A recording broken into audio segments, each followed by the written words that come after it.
Hey, welcome to another episode of Java with Juli. I'm Juli Slattery, and I'm here with my co-host and cousin, Hannah Nitz. Hey, guys. Yeah. All right, we got a picture for the audience today. Mm-hmm. Close your eyes and imagine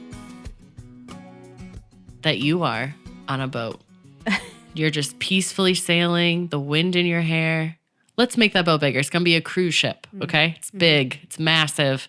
It's got all the food. It's got all the sunshine. It's got all the activities. But guess what? The best part of this cruise ship is you're going to be hearing from Dr. Juli Slattery. Now, if you're listening to this, you may have not personally had this experience, but some people got to, Juli. Yeah. They got to go on this like marriage cruise ship. Is Or that true? they can get to again next year. Oh, great. We're Okay. signed up to speak again next year. So What's it called?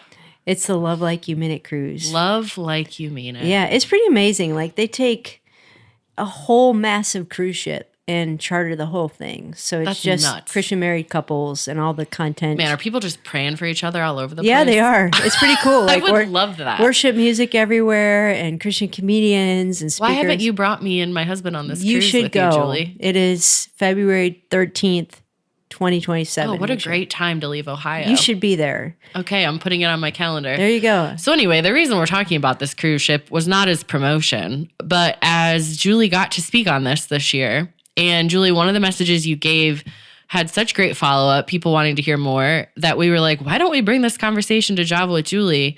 So, dear listeners, I'm so sorry that you're listening to this while you're doing dishes or driving in your car or something not quite as nice, but like just pretend, okay? So was this message actually good, or were people just happy because they were on a cruise ship? Oh, we'll never know. We'll never know. We'll never know. Well, let us know, guys. Let us know if this podcast episode today is any good or if it needed the cruise ship to make it better. Yeah. But Juli, you talked about sexual oneness through the seasons. I did. That's what you named the conversation. Mm-hmm. So let's give our listeners a big picture overview of that. What does that mean, and why are we talking about it today? Full disclosure, I was assigned with creating a message with that title. Okay, so this So is it's not a like- Juli original title. The title wasn't. I mean, they were like, we want you to talk about nurturing sexual oneness through the seasons of marriage. And I'm like, okay, I think I can do this. Wow, it's like a homework assignment. It was. It's like you're back in school. It's my job is how many different ways can I come to talk about sex? How many different outlines can I come up with? Like, yeah. Honestly, though, if you're doing it on a cruise ship, you're doing just fine. Yeah, there you that's go. a great place to have to figure it out. Yes. Okay, so I made the different seasons like Yes. really catchy, I think. Yes. So tell me what you think. Yes. So the seasons are understand the gift, Okay. resist the drift, Love it. repair the rift, Wow. and embrace the shift. Did you write that, or did ChatGPT write I that? wrote that. That is a Juli Slattery original, There you guys. go. It sounds like ChatGPT though. Isn't that the worst part right now? Is Yeah. even when you read something good, you're like, did someone I know. really write this? It's really true. Guys, that was the real deal from Yeah, Juli. I know. Okay, so Yeah. those are good The original seasons. AI right here. Oh my goodness, you are the original AI. know. Who would have known when you picked the name Authentic Who would have Intimacy? known? Yeah. Man. But anyway, the original AI wrote that. Understanding the gift, Yes. resisting the drift, repairing the rift, embracing the shift. Yep. Kind of sounds like a Dr. Seuss book. Okay. Dr. Seuss meets Yes. sex. Yeah. So let's start at the beginning then. So Yeah. let's understand the gift. yeah. Hit it. Yeah. So if you are a Job with Juli fan, you have been working hard to understand the gift with us because we spent a lot of time in the last few years really teaching you about how sex isn't just supposed to be an expression of how you feel, but it actually is given to a married couple as a seal and celebration and sort of working out physically of the covenant of marriage. So the book God Section of Your Marriage, maybe you remember the podcast episodes we did around that, but it really is shifting your paradigm of what is the purpose of sex and marriage. And the reality is most Christian married couples don't know the answer to that, unless, of course, they listen to Job with Juli all the time. So most married couples would be like, yeah, it's how we show we love each other, or it's just fun, or it feels good, or this is how you make babies. And those things all might be true, but that's not the most important thing that you need to understand about the gift of sexuality. So some of the things that are important for you to understand about the gift of sexuality is, first of all, as I said, it's a celebration of committed love. It's not an expression of romantic love, which means in season and out of season, we're remembering our committed love by pursuing sexual oneness.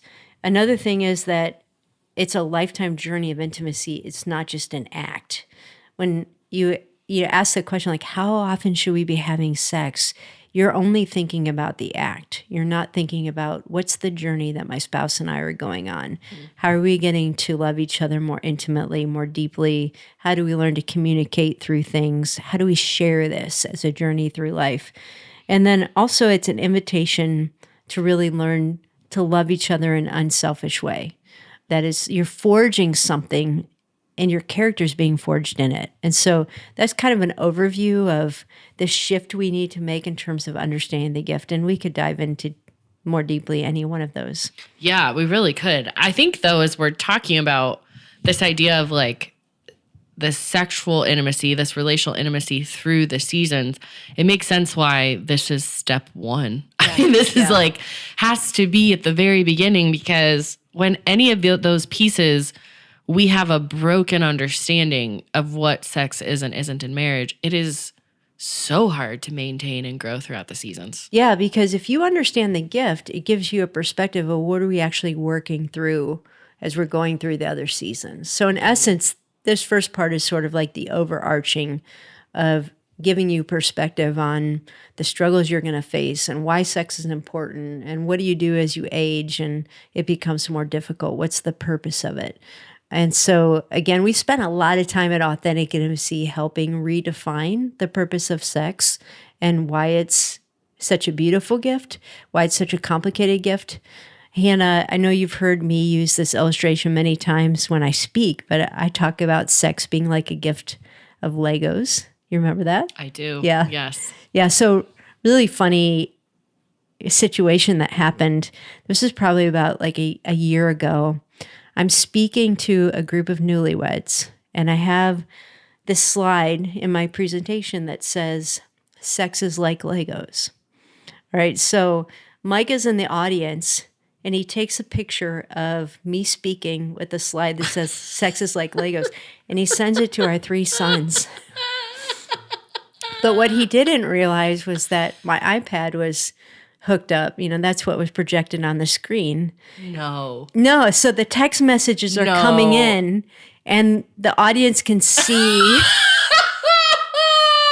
That's so bad. So one of my sons who's not married just sends a picture of like a skull emoji. Like another one's like, no, you're ruining Legos. And then our son who had just gotten married sends like the little emoji of like the Lego guy. Awesome. You know? That's an incredible story. But if people have never heard me use that metaphor, you know, what I'll often say is if you buy a box of Legos, you see a picture on the outside. And if you, maybe it's a castle, maybe it's a car or something, if you open up the box and you anticipate finding the finished product, you're going to be very frustrated. But the beauty of Legos is that you're learning to build something. It's a skill. It takes time. The building is the fun part. And that's really how we need to approach sex, is that God is inviting us to build something. And the joy is in the building process. It's not necessarily in getting that finished product. Man, so yeah, what a beautiful framework then to understand this gift. Like, you know, happy wedding day. Here's your box of Legos. Yeah. I just hope all over America, people are getting Legos on their wedding gifts. So it's a great idea. Yeah. Include this podcast episode if they don't understand why. Like God's sex in your marriage and a box of Legos. There you go. So when we have that framework, Julie, as we're, you know, working through this idea of like sexual oneness through all the seasons. Okay, so we begin to understand this gift. At least we have the possible framework for it. We're trying to grasp that in the day-to-day in our marriage. The next thing you talk about is resisting the drift. Yeah. So this idea that it feels like naturally without intentionality, we begin to drift. Is this sexually? Is this relationally? Is this... It's in every area, but Yeah. specifically related to sexuality and sexually, the research shows that starting at like year 3 or 4, a couple's sexual intimacy just starts to decline year over year over year if they don't do something about it. And we're never going to drift towards intimacy. That just doesn't happen. We're not going to It'd be drift nice, but towards, it doesn't wow, happen. our sex life is just getting better, like without us putting any effort into it. Right. You know, like conflict gets in the way and busyness gets in the way. And These kids. yes. Yeah. Just fatigue and schedules and screens and all kinds of things are keeping us away from pursuing sex together. And so there has to be an intentional purpose to begin pursuing sex. So one of the things that I like to share is that even from, a biological perspective, God has given us benefits in sex. And I think sometimes women in particular can forget this. But let me just share with you a few of the regular benefits. Take notes, of guys. sex. Write Here we it go. down. Yes. It promotes better sleep. It boosts your immune system, improves your heart health. It helps with hormone regulation. It lowers your stress, improves your mood, burns calories, increases positive feelings between you and your spouse, pain relief for headaches and menstrual cramps. Which, for the guys that are listening, I want to say, please don't ever say to your wife who has a headache or cramps, like, oh, I know how to fix that. But we don't suggest that. No, we do not.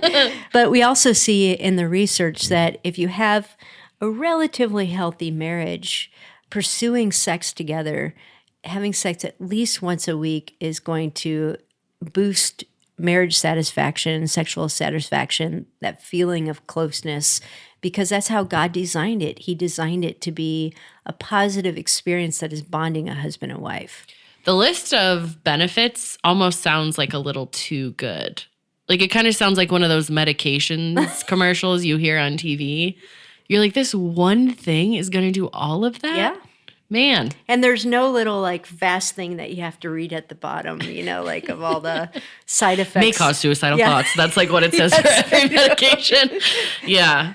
Okay, so do you think then like learning that list helps resist the drift? Or you're just like giving us more encouragement on like fight the drift? I'm giving you more encouragement on fighting it. Yeah. I think you can get caught in a rut in marriage where sex gets associated with conflict, where it feels like there's so many other things we should be focusing on, working on. This is just one of those things that we're just going to put on the back burner. That we need to be reminded that God has given this gift to a married couple for a purpose. And you have to be intentional about saying, yes, this is a good thing and it's worth pursuing. And it's good for us as a married couple, it's good for me. It's a gift to be enjoyed, but it won't be enjoyed if you're not intentional about pursuing it. Which is really all is it feeling like a good sex pep talk. Like that you're like, if your heart is to pursue and grow oneness year after year after year in marriage, like these are good things to remember and to pursue and to prioritize. Because without it, we do you drift. know about 20% of American marriages are sexless? Wow. Yeah. Man, 1 in 5? Mm-hmm. That's a high number. It is a high number. So text 5 of your friends this episode and try to bring that number down. And let's not drift. Okay, so then for that statistic, for the 1 in 5, one of the things you talk about, Julie, is repair the rift. Yeah. So part of this oneness that we're working towards, it's not just to know what the sexual framework is and to prevent drifting, but there will be rifts, is what you're telling us. Yes, there will be rifts. That rift can be everything from we just haven't had sex in several months because we haven't talked about it. It can be there's resentment with this issue that we don't know how to navigate. One of you feels like the other person is withholding, and you might feel like your spouse is demanding or objectifying you. That's a rift. Mm-hmm. It could be feeling, again, turned down all the time, like I just feel insecure all the time. But that can also go into the really big issues of my spouse is looking at porn, or my wife is having an emotional affair with a coworker, or a full-blown betrayal of an affair and adultery. And so when we talk about repairing the rift, there are always going to be rifts in your marriage and in your sex life. And if you can learn to identify and repair the small ones, you're a lot more likely to avoid the big ones. But in a lot of marriages, you are dealing with the big rifts. You are dealing with, we have so much hurt in this area and so much history of pain and mistrust that we don't even know where to start. And so this is a season of marriage that we have to talk about and recognize that this is where a lot of couples might be right now. And that can feel this idea, make this idea of oneness feel so far away. Right. Yeah. You're like, I don't even want to touch this topic. Right. Let alone be proactive about it. Mm-hmm. Okay, so then how do we do that? Yeah, and I think part of it is if you're in a repair the rift season, you can't say, let's just have sex. No. That's not the Yeah. time to resist the drift. Yeah. Sex is not going to fix it. And so you might have one person in the marriage who's like, I don't want to deal with all this stuff. Let's just start where we are and move forward.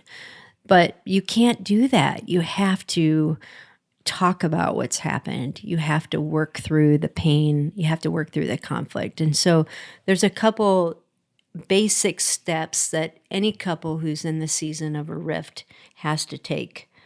One of them is to bring the issue into the light.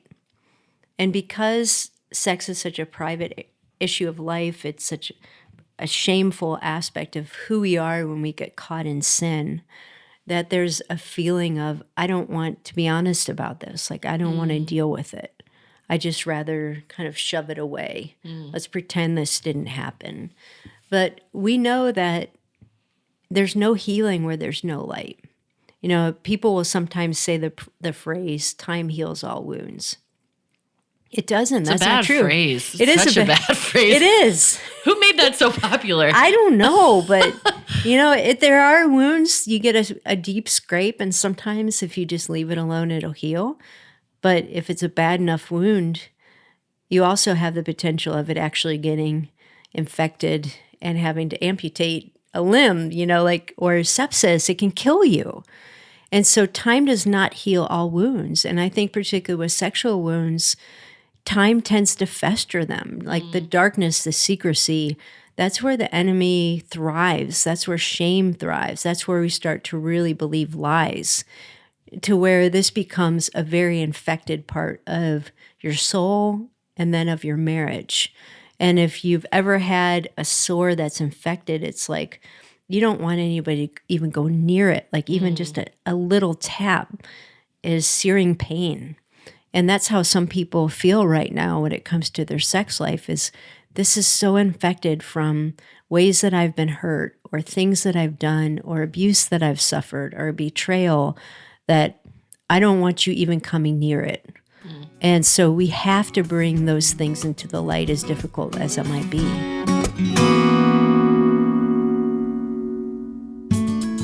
Hey friend, Juli here. I just want to pause for a minute and share something with you. If you regularly listen to Job with Juli, you may have noticed that we don't have ads on this podcast. And that is on purpose, because I want this to be a space where we can talk very openly and safely about God and sexuality without distraction. But that also means that this podcast is supported by listeners like you. At Authentic Intimacy, we're seeing just how much these conversations are needed. So many people are looking for clarity and hope and a place just to talk about these difficult topics through a biblical lens. If this podcast has meant something to you, would you consider partnering with us as a monthly donor? Your support helps us continue creating content like this and reach even more people who are searching for truth and for healing. As a small thank you, I'd love to send you a copy of my newly updated book, 25 Questions You're Afraid to Ask About Love, Sex, and Intimacy. You can become a monthly partner at AuthenticIntimacy.com/give, or just check out the link in the show notes. Thanks so much for being part of this community. Now back to my conversation with Hannah. Man, when you think about this bigger picture, Julie, of oneness in marriage and what this looks like to like be proactive in that through all seasons, we have to remember this word that we keep coming back to of intimacy, that it's not just the act of sex, it's the building of the intimacy, which makes this piece of what you're describing of repairing the rift. That's why you can't just ignore it. Yeah. Because you bring just the act of sex back.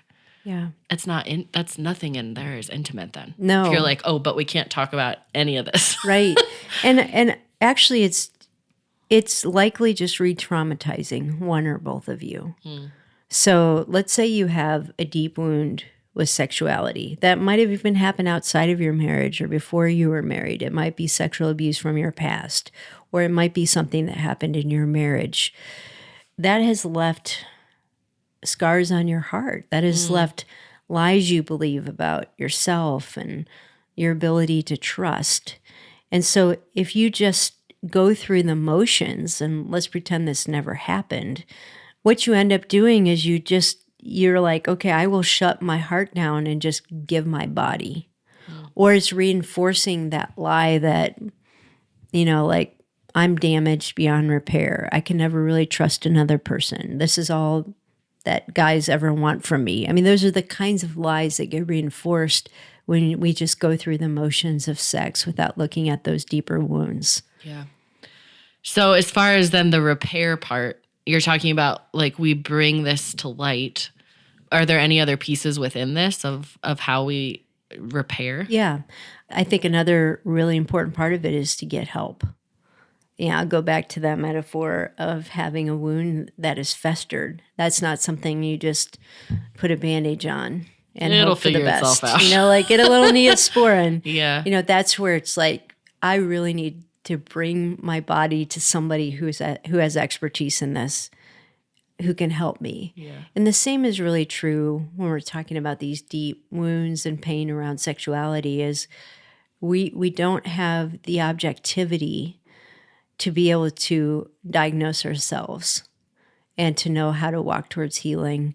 And we also don't have the expertise. So when we talk about recovering, for example, from a betrayal or an affair, there's a real expertise on how you walk through that and what's normal and what are the stages and can I trust this person again? Should I consider divorce or should we reconcile? There's expertise in terms of when are we at a stage where we can start engaging again sexually? Or when you talk about recovering from trauma, there's expertise on what happens to the neurological system and what happens to our memories when we experience trauma, and how does that play out in intimate relationships, and how do I start to heal from that? And so these are the kinds of situations where you don't want to just heal on your own or heal with your spouse. You really want to get a third party involved. Man, Julie, I can think of a time for myself in what you're describing where I had this almost surprised encounter with like just as a gift from God, where this like repairing of the rift happened in a way that I wasn't even asking for it. And I was away at like a weekend with a group. There was probably like 6 of us and a bunch of friends who all just love the Lord and are just women who I just love and adore. And somehow in the conversation, something got brought up about sex with our husbands. This whole group is married. And without even thinking, just out of my mouth pours this confession of just how annoying it is that we have to keep having sex all the time. When I'm trying, my youngest, my third, was still super young. I'm just like in the middle of these tiny baby ears. And everything that's coming out of my mouth is just like, didn't we just do this? Do we have to do this again? Like, don't you guys think this is crazy? We have to keep having sex? Like, and literally this room of women, I was just kind of expecting we were going to like laugh about that and move on. Yo, they did not take that lightly. Yeah. They like turned this into this whole conversation of encouragement and love, and then literally came around me and stopped what we were doing and prayed for me. Like for a 30-minute time, all 5 of these women around me praying over this. And over the next couple weeks, I got texts from each of them checking in on me, like, I'm praying for you and your husband in this area. It was unreal, Julie. I mean, it was, I felt so tangibly the care of God in this like rift that had happened in my own heart and my own mind around sexual interaction in my marriage. And I just think of that even as you're talking, like sometimes this wound is deep and sometimes there's something between you and your spouse that you've hurt or wrestled with or gone through. There's other times like that example that it was so internal within me. I didn't even know it was there. And it was like, as soon as it got brought up, God just brought these women to like so deeply care about that for me. Yeah, boy. And Hannah, those are good friends. Like that's unusual. Such good friends. I know. Yeah, I mean, usually if you're in a group of women, they pile on. Like, of course. I know, this is so annoying. Can you believe we have to keep doing this? And it sort of feeds the frustration and the hurt and the wound. And I'm sure groups of guys are the same way. Like if you start kind of complaining about this, there's a pile-on effect. So to have friends that actually prayed over you and encouraged you and spoke life into you, like that's healing. So I just wonder, how did that change things? Oh man, honestly, it felt like, it felt like a balm from God. I don't even know how else to describe it, Julie. In that moment, there's certain times where I can feel in my spirit God saying, this is from me. And I felt that in that moment. I didn't feel as though I was like, oh, wow, Amanda and Stephanie and Emily are the wisest wives in the land. I just really felt this was a gift from God in this moment. But it was also kind of like a quick ice bath where I was like, God threw me in the cold water and was like, wake up. Do you hear what you're saying about your marriage? Yeah. And I just didn't even know that was inside of me until it started pouring out of my mouth. It was like a cold ice bath that it's like, all right, girl, think about what you just said. Let's keep praying about this and let's work on that heart towards your husband. Yeah. But it did fill me with a different excitement and a reminder going back home of, Hannah, this is important. Yeah. This is good. Let's work on this. Yeah. Just so hard when you got these little babies, Julie. Yeah, it is. Yeah. It is. Well, the babies grow. They do. And rumor is they grow. But here's the thing, you get older too. Yeah. So finally the babies leave the home and then you hit menopause. Seems so cruel. It seems so cruel. But this is a part of what you talked about of like this oneness through all the seasons that, not only do we have to know what the sexual framework is, be proactive in it, repair these rifts that are coming up, but recognize throughout your marriage, you will go through so many different shifts. Yeah. You will. It's not just always the same. We don't put it into cruise and just go until we're done. No. And specifically when we talk about embracing the shift, I was thinking more about those latter seasons of marriage as we age, but sometimes that shift happens sooner. We all know people who have gotten breast cancer in their 30s and they have to have a mastectomy, or, you have people who have accidents and are paralyzed, or, there's all kinds of things that can happen physically. You can go through depression, anxiety that impacts your libido. So it's not just as we age, but for sure as we age, there's a significant shift that starts happening for both men and women as their hormones are shifting and their body is shifting, mostly with gravity down. And it's like, okay, now what do we do? Like we've gotten through some hard things in our marriage. We've repaired some of the rifts. We've tried to stay connected and resist that drift. But what does intimacy look like now when we might have some significant changes or differences in the way our bodies function? So what is your encouragement to the person who says, yeah, I can relate to that? Like, I'm in this shift, or I've experienced this, or things feel so different in our bodies and in our lives as my husband and I age. Yeah, I think some of it is recognizing how much we've ingested the messages of our culture that sex is about beautiful bodies and it's about sexual performance and it's about youth. It's like we constantly get verbal and visual images that is what good sex is supposed to be. And that's, again, why it's so critical that we understand the gift of sex as a journey of intimacy. It's not just an activity. It's not just a young man's game. No, it is not. And it's not just about frequency and the beauty of the body. It's about the beauty of the story that you're writing together. So some of the things that I've noticed as I'm entering into this phase, and I'm fully in this phase now, like I started to realize that there's a part of me that was feeling ashamed of aging. Like feeling ashamed of wrinkles and graying hair and, like of the fact that I'm older. Like we just have that language in our culture. Like we don't want to tell people our age. We're like, oh, I don't want to celebrate another birthday. What's the point? I'm just getting older. Yeah, we hate it. None of us want to do this. Right. And so where did we learn that? I don't know. Do you know? I mean, I could guess, but I think down deep inside, we're resisting our mortality, but we just value youth and vigor. We don't think about eternity. And I've had to really level set and realize, like, I've outlived the life expectancy of most people throughout history. And aging is not a bad thing. It's actually, the scripture calls it a blessing to be able to have long life on the earth. And every year God gives me, instead of, having these jokes about how horrible it is to get older, to be like, wow, God, you've given me long life on the earth. You've given me wisdom and perspective that comes from that. I've gotten to see my kids grow up. I might get to meet my grandchildren someday.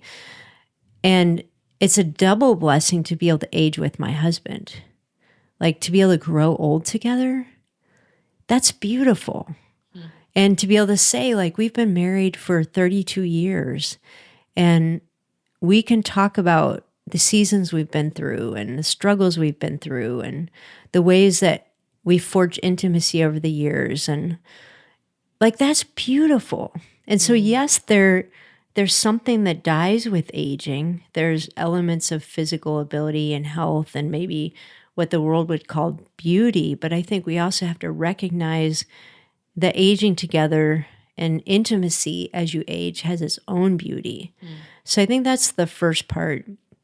I think secondly, like even when we look at the scripture, I know this was one of Linda Dillow's favorite verses that she would always talk about. My mentor, who's in her mid-80s now, but she would read Proverbs 5, verses 18 through 19 that says, "May your fountain be blessed, and may you rejoice in the wife of your youth, a loving doe, a graceful deer. May her breast satisfy you always, and may you always be intoxicated with her love." Man, she did quote that verse She did. all the time. She loved it. I can still picture her teaching on it. But, she would emphasize that word always. It's not like be intoxicated with each other's sexual love until you hit 40 or 50 or 60. It was, you have to find creative ways throughout every season of life to be intoxicated with each other and to enjoy each other and to enjoy intimacy, even if it looks differently, even if there's things you can't do anymore. What can you do? What does it look like to have a sweetness of love and intimacy as you age? And so that intentionality, I think also, as I've learned from Linda Dillow, and also I remember doing a Java podcast years ago with Linda and Gary Chapman and talking about sex and aging. Man, I remember that episode. Do you remember that? Yes. What do you remember about it? Oh, it was in Colorado. I remember being there for the recording. And man, it was just so encouraging to hear Gary and Linda, who have both lived so many decades of life and of marriage and of teaching on around sexuality. I just remember feeling so encouraged, even at like what you're describing now, even to the person who's not maybe in those older years, who hasn't had the shift yet. Sometimes there is that narrative when you are in your 20s, 30s, 40s. It's like, well, you better soak it up and enjoy it now because soon it dies. So I even remember, being there in my early years of marriage, hearing that podcast episode, feeling a deep encouragement. Yeah. Like, no, there's not an end date to this. Yeah. Yeah. Yeah. And so I remember both of them saying, take advantage of some of the medical advances that we have in terms of understanding how our hormones are changing and what helps we might need. Yeah, physically. I do remember, I think or Linda maybe saying, or Gary, that sometimes people feel like they shouldn't have some sort of interaction to help them. And he said, we don't do this with our eyes. We're not just like, well, my eyes used to work and now they don't, so I can't read anything anymore. He's like, you get glasses. Like, you get glasses. So yeah, even the creative thinking, going through some of these shifts, saying, what can we bring in to help us here? I mean, I have friends who are getting knee replacements so they can play pickleball or, get on the floor with their grandchildren and play games. Or it's like, not every country in the world has access to those medical advances. And boy, they're a blessing if you can have them. And so why wouldn't we say, I'm at least going to look into understanding what's happening with my body and what can be done in order to just be able to prolong our ability to enjoy each other sexually. And there is going to come a day where we can't do that anymore. And there'll be a grief. But there are other ways that we can enjoy intimacy that's different. And so it's just keeping your mindset on, as long as we have each other, how do we keep pursuing intimacy? What does it look like to love each other well in this season? I mean, and back to how we started this conversation, Julie, about sexual oneness through every season. And this is what you've just walked us through and described. It's like through every season, what does this look like? And I've loved hearing you talk through this. And I mean, I will admit, I think I would have enjoyed it even a little bit more if I was on a cruise ship. But sitting here in your basement has also been lovely with this conversation. Well, thanks. Like I said, come cruise with us 2027. Next year. Yeah, and we'll even drop a link to the registration for that cruise if you're interested in our show notes, and even a promo code to get you a discount. Oh, what a win. Yeah, I know. There you go. So, and we'll also drop in the show notes just some links to follow-up resources, books, blogs, other podcast episodes that can help you regardless of the season that you're in. You might want to pick up a copy of God, Sex, and Your Marriage. Could be a good follow-up for you. But Hannah, thanks for hanging out with me. Anytime, We're Julie. talking about sexual oneness through the seasons. Anytime. We'll do it again next time.